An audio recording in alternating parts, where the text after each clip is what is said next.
Hello friends, मैं तो स्वागत करता हूं डेली करंट अफेयर्स के इस सेशन में, जहां आप लोग को 17 मई 2025 का करंट अफेयर्स पूरा डिटेल से बताया जाएगा। तो आप सेशन लास्ट तक देखिएगा, कई सारे महत्वपूर्ण क्वेश्चन आपको मिलने वाले हैं। और यहाँ ऐसे क्वेश्चन जो है मिलेंगे आपको, जो आपके एग्जाम में डायरेक्ट आपसे क्वेश्चन पूछे जा सकते हैं, और इनडायरेक्टली तो आपको क्वेश्चन मिलेगा ही। शुरुआत करते हैं आज के पहले क्वेश्चन के साथ। कह रहा, भारतीय सेना किस राज्य में अभ्यास तीस्ता प्रहार का आयोजन किया? तो भारतीय सेना किस राज्य में ये अभ्यास किया, अभ्यास तीस्ता प्रहार, ये आपको बताना है। तो सिक्किम, पश्चिम बंगाल, असम, त्रिपुरा। तो कहाँ ये आयोजन किया गया इस अभ्यास का? सही उत्तर आपका रहेगा पश्चिम बंगाल में, वो भी पश्चिम बंगाल के उत्तरी जो है बंगाल में इसका आयोजन किया गया। तो अब इसके बारे में डिटेल्स में देखते हैं क्या है। तो भारतीय सेना ने उत्तर बंगाल के नदी क्षेत्र में, आप जानते होंगे तीस्ता नदी सिक्किम से होते हुए बंगाल में जो है आती है, तो उसी क्षेत्र में जो है, उसी नदी वाले क्षेत्र में, बंगाल के नदी क्षेत्र में जो है अभ्यास तीस्ता प्रहार का आयोजन किया, और जिसमें जो है संयुक्त युद्ध क्षमता और तकनीकी एकीकरण का प्रदर्शन किया गया। तो क्या किया गया? संयुक्त युद्ध क्षमता कैसे जो है विकसित की जा सकती है, और तकनीकी एकीकरण कैसे जो है तकनीकी एकीकरण किया जा सकता है। देखिएगा माहौल क्या है कि एक तो यहाँ इस समय जो है लोग एक्टिव है हमारी सेनाएं।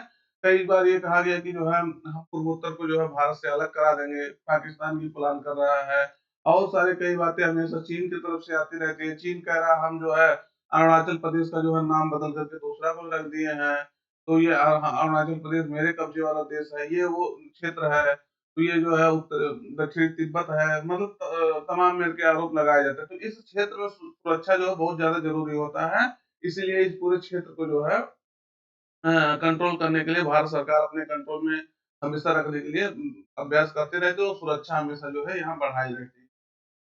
तो तीस्ता प्रहार अभ्यास क्या है? पश्चिम बंगाल के तीस्ता फील्ड फायरिंग रेंज में जो है बड़े पैमाने पर सैन्य अभ्यास जो है आयोजित किया गया है। तो बड़े पैमाने पर जो है ये अभ्यास आयोजित किया गया। और उधर बांग्लादेश वाला समस्या आप जानते रहे, बांग्लादेश से घुसपैठिए किस तरह से घुस रहे हैं। तो ये इस सब चीजों को देखते हुए इस अभ्यास को जो है आयोजित किया गया, और बड़े पैमाने पर यह अभ्यास आयोजित किया गया है। तो तीस्ता फील्ड फायरिंग रेंज है, वहां ये आयोजन किया गया है।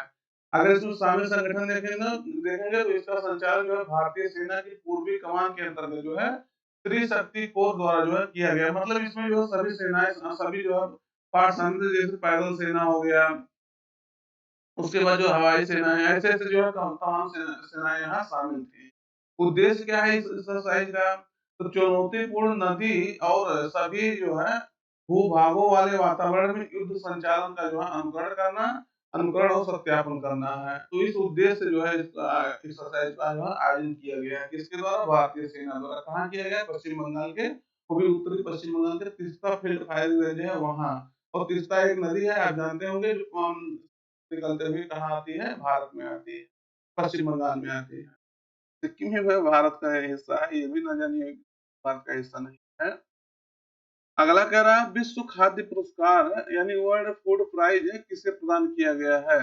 और डायरेक्टली आप से पूछा जा सकता है, इन्हें प्रोवाइड किया गया है, तो ये जो किस देश के जो निवासी हैं, फीमेल हैं। तो सही उत्तर आप इसमें से बताइए किसको दिया गया है।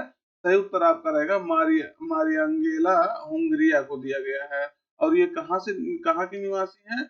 तो ब्राजील की निवासी हैं। डायरेक्ट आपसे क्वेश्चन पूछा जा सकता है, जैसे कि इनको मारियंगेला हुंगरिया को जो है वर्ल्ड फूड प्राइज पुरस्कार 2025 जो है दिया गया। तो ये जो है किस देश के निवासी हैं 2025? तो ये आपसे डायरेक्ट पूछा जा सकता है, तो याद रखना ये ब्राजील के निवासी हैं, इनको यह दिया गया है पुरस्कार। तो ब्राजील की माइक्रो बायोलॉजिस्ट है मारियंगा मारियंगेला हुंगरिया। उनको जो है 2020 का विश्व खाद्य पुरस्कार है, वर्ल्ड फूड प्राइज जो है से सम्मानित किया गया है। तो याद रखना है, आपके लिए महत्वपूर्ण क्वेश्चन है। किसको दिया गया है? तो ब्राजील की बायोलॉजिस्ट है मारिंगिया मारियंगेला हुंगरिया को। ये जो है जैविक नाइट्रोजन फिक्सेशन के लिए जो है उन्हें यह सम्मान दिया गया है। जो जैविक नाइट्रोजन होता है उसको फिक्सेशन करने में बहुत महत्वपूर्ण भूमिका निभाई थी, जिसके कारण से ब्राजील में जो है सोयाबीन का उत्पादन खूब ज्यादा बूस्ट किया था। तो यह देखेंगे, यह एक प्राकृतिक प्रक्रिया है जो कम रासायनिक उर्वरकों के साथ जो है फसलों को उगाने में सक्षम बनाती है। और इसके प्रयोग से जो है ब्राजील के सोयाबीन उत्पादन को जो है बढ़ाने में महत्वपूर्ण भूमिका निभाई थी। और ये इसी इन्हीं की देन है कि ब्राजील आज विश्व में जो है कह सकते हैं पूरे विश्व में सबसे ज्यादा सोयाबीन का उत्पादन कर रहा है। तो इसी कारण से जो है इनको सोयाबीन के उत्पादन करने के लिए और ब्राजील में जो है इसको बढ़ावा देने के लिए किया गया है मारिंगा मारियंगेला हुंगरिया को। तो वर्ल्ड फूड प्राइज में जो है जिसे विश्व खाद्य पुरस्कार कहते हैं, इसमें पुरस्कार राशि देखें तो $5 लाख होता है। कितना? $5 लाख। अब ये 5 लाख जो है डॉलर डॉलर मतलब आप 85 से ही जो है मल्टीप्लाई कर लीजिए तो आपको पता चल जाए कितना होता है। तो इसे जो है खाद्य और कृषि का जो है नोबेल पुरस्कार कहते हैं। इसको फूड एंड जो एग्रीकल्चर का जो है नोबेल प्राइज कहा जाता है। बहुत बड़ा पुरस्कार है फूड और एग्रीकल्चर के क्षेत्र में। तो याद रखना इसको कौन देता है? विश्व खाद्य पुरस्कार फाउंडेशन है, यानी वर्ल्ड फूड प्राइज फाउंडेशन है, एक एनजीओ है, उसके द्वारा इस पुरस्कार को दिया जाता है। तो ये बातें आपको याद रखना। इनका इमेज आप देख लीजिए, ये है इनका इमेज। अगला क्वेश्चन है विश्व उच्च रक्तचाप दिवस है यानी वर्ल्ड हाइपरटेंशन डे कब मनाया जाता है? तो ये कब मनाया जाता है? World hypertension day. तो हम लोग आज हाइपर वर्ल्ड हाइपरटेंशन डे मना रहे हैं। कब मना रहे हैं? 17 मई को मना रहे हैं। ध्यान रखना है अब इसके बारे में डिटेल्स। तो यह दिन जो है विश्व उच्च रक्तचाप लीग द्वारा जो है मनाया जाता है। और यह दिवस जो है उच्च रक्तचाप के बारे में जो है जागरूकता को बढ़ावा देने देता है और लोगों को इस मूक हत्यारे महामारी को रोकने और नियंत्रित करने के लिए प्रोत्साहित करता है। अब यहाँ देखिएगा एक वर्ड प्रयोग हुआ क्या? मूक हत्यारे महामारी। मतलब मूक मतलब ये शांत होकर के हत्या कर देता है, महामारी के रूप में ये है। तो आप जानते होंगे विश्व लेवल पर जो है खास करके इंडिया में विश्व लेवल पे तो ये समस्याएं बढ़ रही हैं आप जानते होंगे, लेकिन इंडिया में ये बीपी की समस्या जिसे हाई ब्लड प्रेशर कहते हैं, बीपी की समस्या बहुत बड़े स्तर पे बढ़ रही है। हर जो है हर कह सकते हैं तीसरा चौथा व्यक्ति जो है बीपी से प्रभावित हो जाता है, जैसे वो 20-30 का जो है क्रॉस करता है, 20 या 30 का। लेकिन 30-40 का होते होते और अभी बच्चों में भी जो है बीपी की समस्याएं होने लगी हैं। तो बीपी जो है हमारे बीपी क्यों होता है? जो हमारा जो ब्लड सर्कुलेशन होता है वो सही नहीं होता है, तो इसके कारण से बीपी होता है। तो ये हमारे खान पीन जो हमारे वर्तमान में हमारा खान पीन है, रहन सहन है, मतलब एक्सरसाइज ना करना, उसके बाद जो है दिन भर जो है लेटे रहना, मोटापा खूब ज्यादा हो जाना, तो ये सब जो है जितने शरीर सुस्त रहेगा उतना ज्यादा आप बीपी के शिकार बनेंगे। तो इसके कारण से जो है आप इसको बीपी को जो है बीपी के बारे में जागरूकता बढ़ाने के लिए कैसे इस बीपी को कम किया जा सकता है, कैसे एक्सरसाइज जो है एक महत्वपूर्ण जो है भूमिका निभा सकती है ब्लड प्रेशर को कम करने में, इस सब के बारे में जागरूकता फैलाने के लिए यह दिवस मनाया जाता है।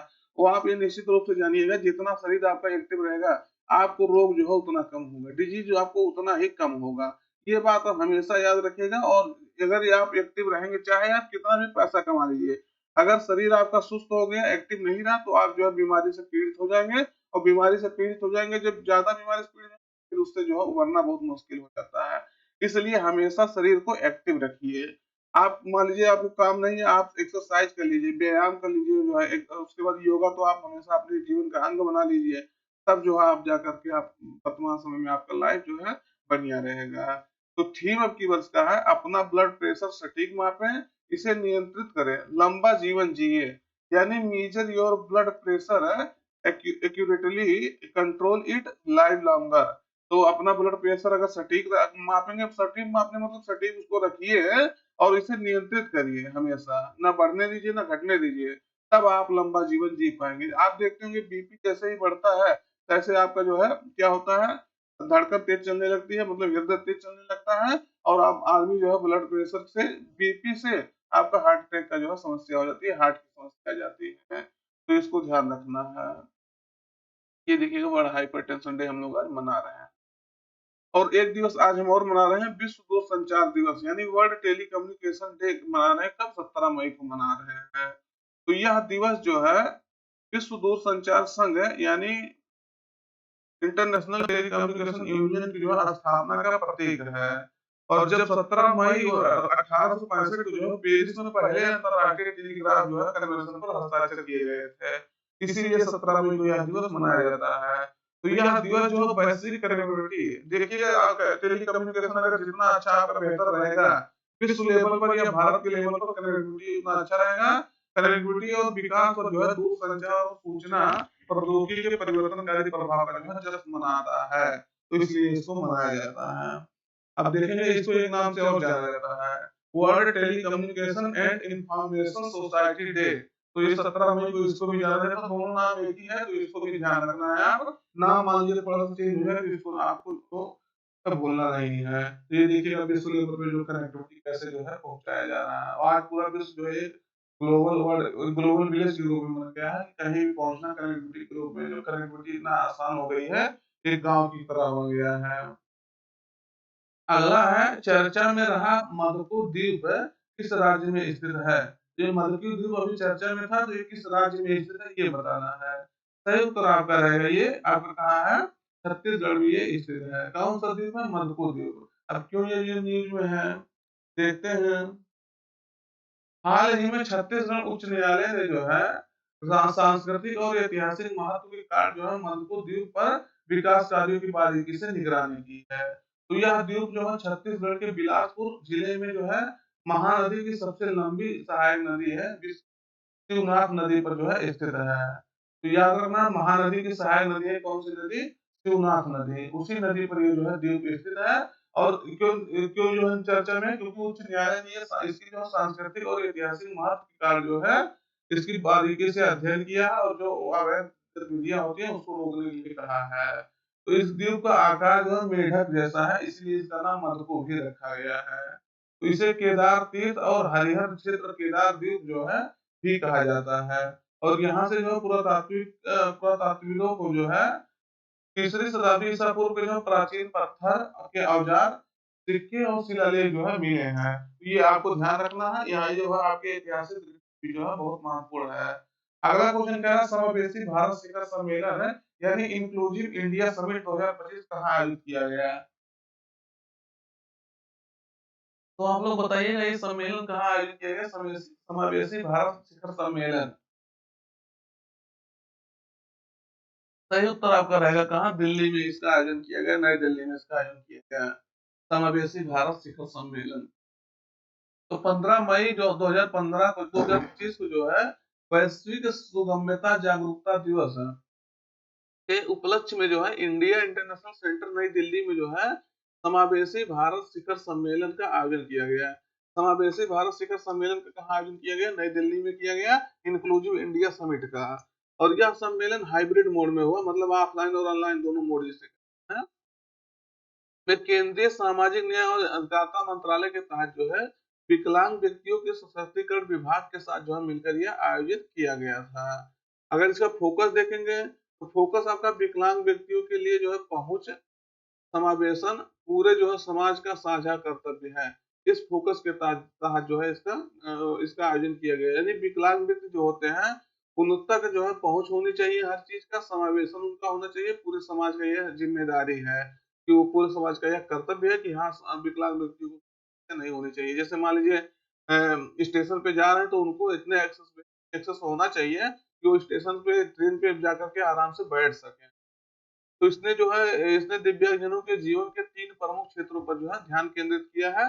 इसमें उनके दिव्यांगजनों के जीवन में जीवन कैसा है, सीखना है उनको, और उससे जो आजीविका कैसे उनको करता है, तो सिखाना है उनको, उसके बाद जीवन उनका जो है बेहतर बनाना है। इस पर फोकस किया गया था, तो याद रखना है आपको।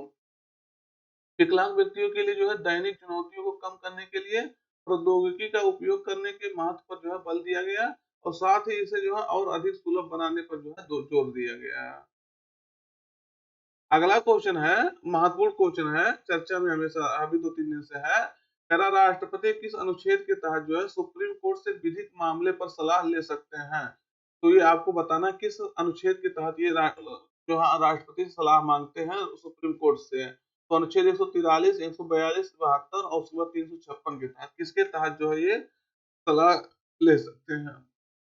सही उत्तर आपका रहेगा अनुच्छेद 143 के तहत, अनुच्छेद 143 के तहत इसका जो है होता है। राष्ट्रपति जो है राष्ट्रपति सुप्रीम कोर्ट से विधिक सलाह लेते हैं, लीगल एडवाइस लेते हैं, और राष्ट्रपति सुप्रीम कोर्ट इसको जो है देने के लिए बाध्य है, सलाह देने के लिए। और राष्ट्रपति चाहे तो माने चाहे तो ना माने, राष्ट्रपति बाध्य नहीं है। तो चीजें आपको ध्यान रखना। तो क्यों चर्चा में अभी पहले है इसको जानिएगा। राष्ट्रपति महोदय जो है राष्ट्रपति द्रौपदी मुर्मू जो है सुप्रीम कोर्ट से 14 सवाल पूछे। वो भी 14 सवाल क्यों पूछे हैं? क्योंकि आप जानते होंगे अभी तमिलनाडु का जब केस आया था, तमिलनाडु में जब गवर्नर जो वहाँ के थे, उन जो है बिल पास नहीं कर रहे थे, वहाँ की असेंबली जो है पास कर रही थी, तो बिल वो अपनी तरफ से राज्यपाल पास नहीं कर रहे थे। इसके कारण से वो सुप्रीम कोर्ट गए तमिलनाडु सरकार, और तमिलनाडु सरकार में जो है ऐसा हुआ कि उन्होंने कहा सुप्रीम कोर्ट ने कि जो है आपका बिल सभी पास हो जाएगा। 10 बिल लगभग वो जो है रोक करके रखे थे, और 3 महीने के अंदर जो है पूरा इनको जो है इस पे कार्य करना होता है। तो उसमें कई सारे कंडीशन लगाए थे, तो इस चर्चा आपको पूरा बताया गया था। कभी 1 महीना के लिए ये है, उसके बाद फिर 3 महीने के अंतर्गत आपको सारी जो है वो करना होगा, नहीं तो बिल पास माना जाएगा। तो ये सब कंडीशन लगाया गया था। तो उसी के परिप्रेक्ष्य में जो है राष्ट्रपति 14 क्वेश्चन जो है 14 क्वेश्चन क्या की है सुप्रीम कोर्ट से पूछी हैं। तो याद रखना है आपको, महत्वपूर्ण है आपके लिए। 14 क्वेश्चन ये उनको बताना होगा आप सुप्रीम कोर्ट को कि हाँ क्या इसमें जो है राष्ट्रपति का मतलब सुप्रीम कोर्ट का क्या एक्शन हो सकता है। तो राष्ट्रपति द्रौपदी मुर्मू ने जो है 143 के तहत, अनुच्छेद 143 के तहत सुप्रीम कोर्ट से 14 सवाल पूछे हैं। और इसमें मुख्य सवाल क्या है? इसमें ये सवाल भी पूछा गया है कि क्या सुप्रीम कोर्ट अनुच्छेद 200 और 201 का प्रयोग करके विधेयक को संभालने के लिए जो राज्यपाल और राष्ट्रपति को समयावधि डेडलाइन